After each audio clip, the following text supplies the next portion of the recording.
In this video, I will show you how you can keep yourself up with the embroidery convention. So let's get started. Hi, I'm Darcy from Zdigitizing. Before we continue, guys, please make sure to subscribe to this channel for any upcoming videos. Whether you have already started your embroidery career or are just starting out, you must be well acquainted with the embroidery convention. Being a beginner to embroidery digitizing, there might be many questions on your mind. Of course, there are some underlying technical aspects that one should keep in mind while working their way in. Let us talk about some of the best practices that you should always follow while working on your digitizing projects. Best practices to follow. The sequence of embroidery machine. A lot of people as beginners make this mistake as they follow the sequential order of their embroidery machine, which is not the right thing to do. The order in which your embroidery machine performs might not be suitable for your project. For example, concerning the right flow, the placement of stitches should be done first. Second, the underlay and in the last top stitch of your design should be processed. In many cases, people do not take care of the right order. Therefore, they end up ruining their design. Always keep the right sequence in mind, and that is placement of the stitch, underlay, top stitch. Digitize according to the garment. Choosing the right type of garment and what you want to digitize on it is the key to correct digitizing. Way before you start with your design, you should be able to determine what type of design you want on it. So, for instance, a design that is most suitable for flats would surely not produce satisfactory results on the surface, which is a little curvy, and vice versa indeed. Also, a fabric that keeps giving you puckering with some specific designs might not repeat the same error if you choose the right fabric. So always know your fabrics and designs. Underlay. Another important thing to keep in mind is the underlay.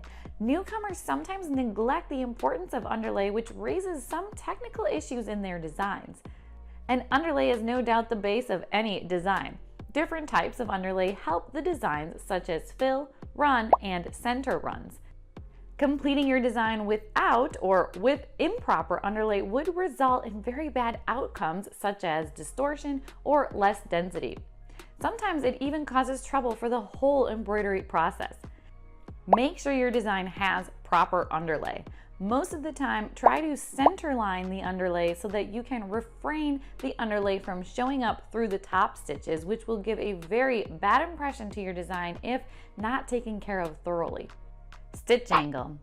Every embroidery machine uses the stitch angle. It is the angle in which the embroidery machine starts to embroider the fabric. Without taking care of the right angle, your design can face issues. Every design might not have the same stitch angle.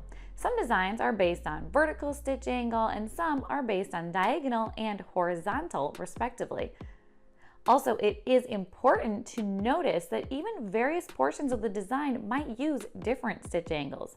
So make sure your machine uses different stitch angles for your design so that you can produce appealing results.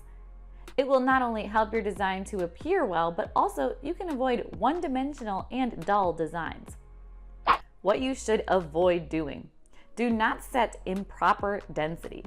Density, as many of you might have known, has a considerable effect on your embroidery.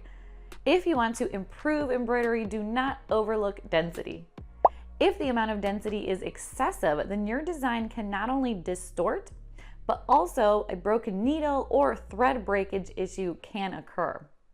On the other hand, less density saves your stitch time and also your design looks better, which is why you should always consider an adequate amount of density of the design. Avoid numerous jump stitches. Excess of everything is bad, and this surely applies here. It can make your design look bad. As we know that jump stitches are those threads that are left behind after the embroidery design is completed. This usually occurs when the needles move from point A of the design to point B.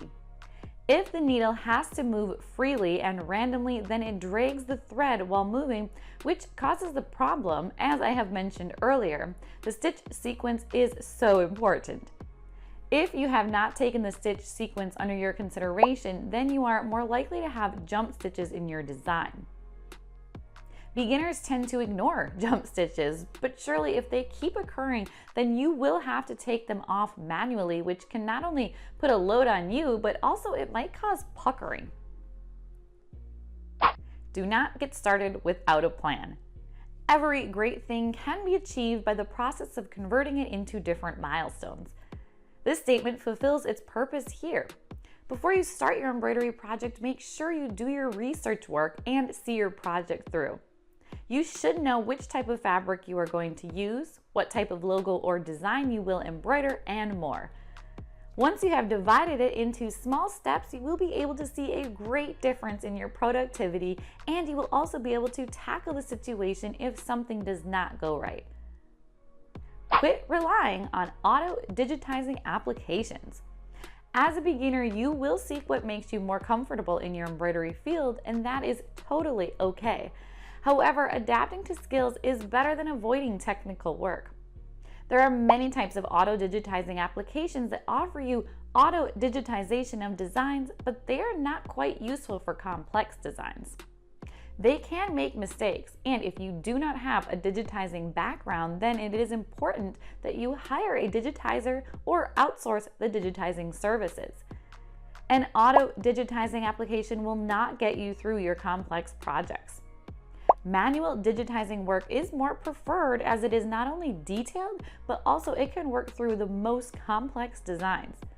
Try to learn to digitize. Be an expert, or if you want to save that time too, then outsource the digitizing services for you, which is faster and easier. Need digitizing service for your embroidery machine with super fast turnaround and excellent quality? Just click the link below and get a free quote in less than 5 minutes. Hope it will be helpful for you guys. If there's any questions related to this video, you can simply ask in the comments section. And don't forget to like, share, and subscribe to this channel. And finally, thanks for watching.